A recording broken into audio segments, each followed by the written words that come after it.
ఓ సోమయ్య ఇటురా.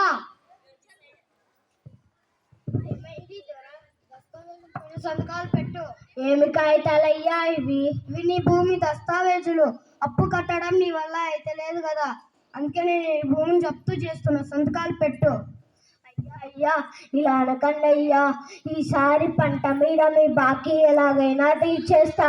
ఎందుకు పనికిరాని ఈ భూమితో నువ్వేం చేస్తావు? ఇలా అనకండి అయ్యా, ఈ భూమే మాకు దిక్కు. ఈ భూమే లేకపోతే మేము ఎలా బతుకుతామయ్యా? నాకు అనవసరం. ఈసారి నా అప్పు కట్టకపోతే మీ భూమి అంతా లాగవలసి వస్తుంది. పదా.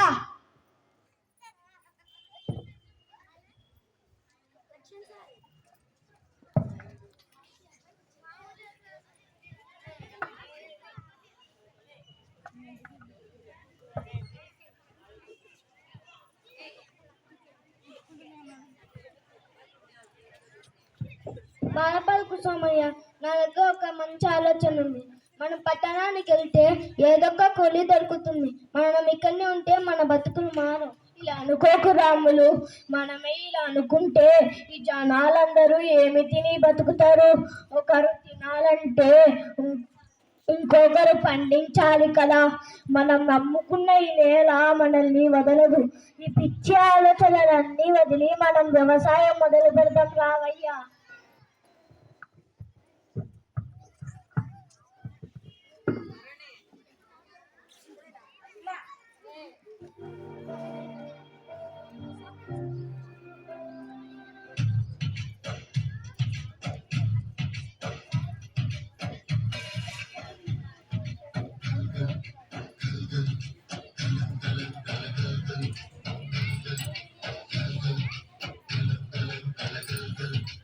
ఆకాశం తాకేలా వడగాలి ఈ నేల అందించే ఆహ్వానం ప్రేమంటే ఆరాటం తీరేలా వదిలిచ్చే గగనంలా వినిపించే తడిగానం ప్రేమంటే అడు అణువులు నీవే మమతలమంటే నిలవదు ప్రాణం ఆ మధ్య ప్రళయానికి శ్రీకారం.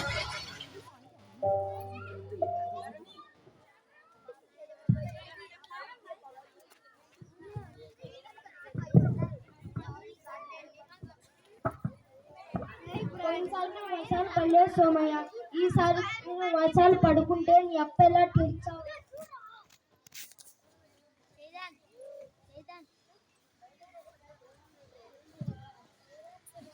వర్షాలు పడకపోతే నీ అప్పు ఎలా తీరుస్తావయ్యా?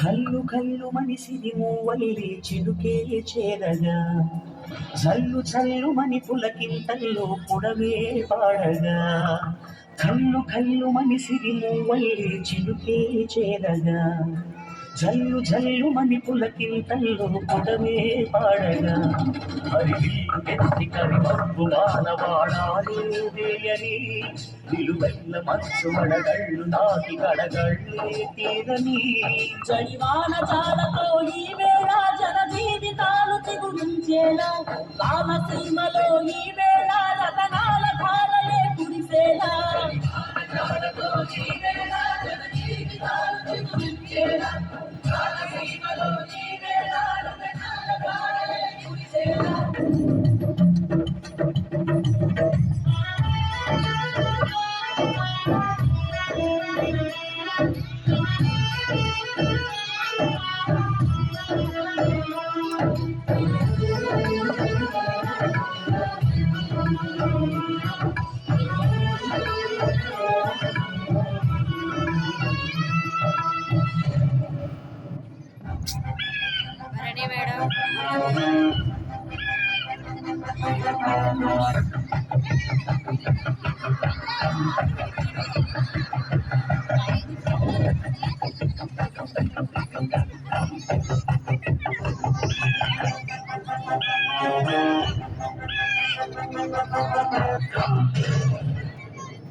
అంగిలారిపోయే మూగబోయే రైతు నాగలి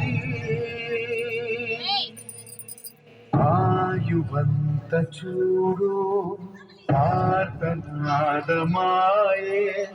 గొంతు కోసుకుంది ఆకలి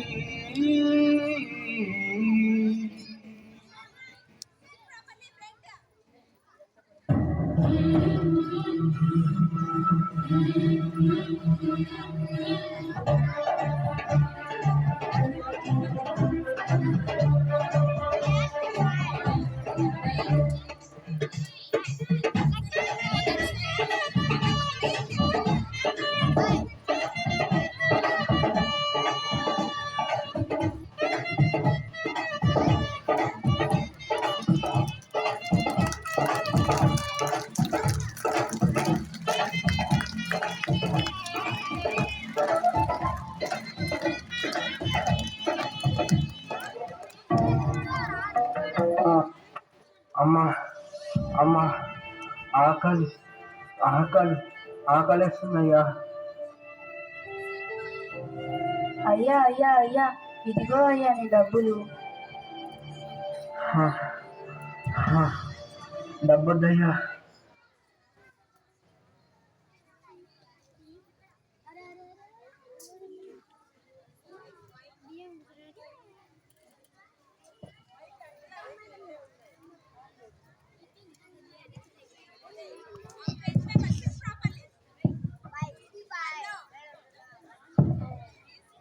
అయ్యా అయ్యా, ఇదిగో అయ్యా మీ డబ్బులు.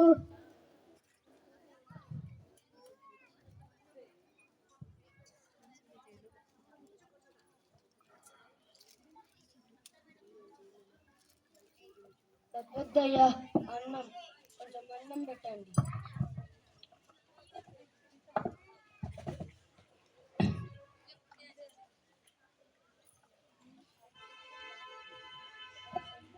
క్షమించు సోమయ్య, ఇన్ని రోజులు నేను ఈ డబ్బున్న అహంకారంతో నిన్ను చిన్న చూపు చూసిన, నిన్ను బాధ పెట్టిన.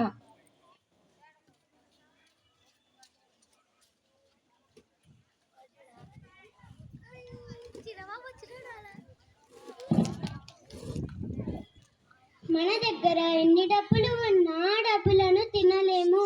ఆకలి తీర్చేది తిండి గింజలను పండించే రైతు మాత్రమే.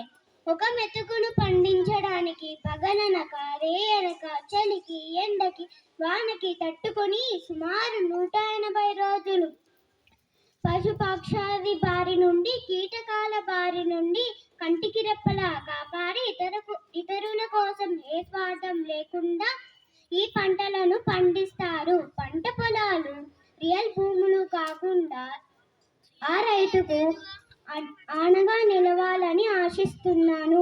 చెట్లను పెంచుదాం, పరిశుభ్రమైన గాలిని పీలుద్దాం. జై హింద్.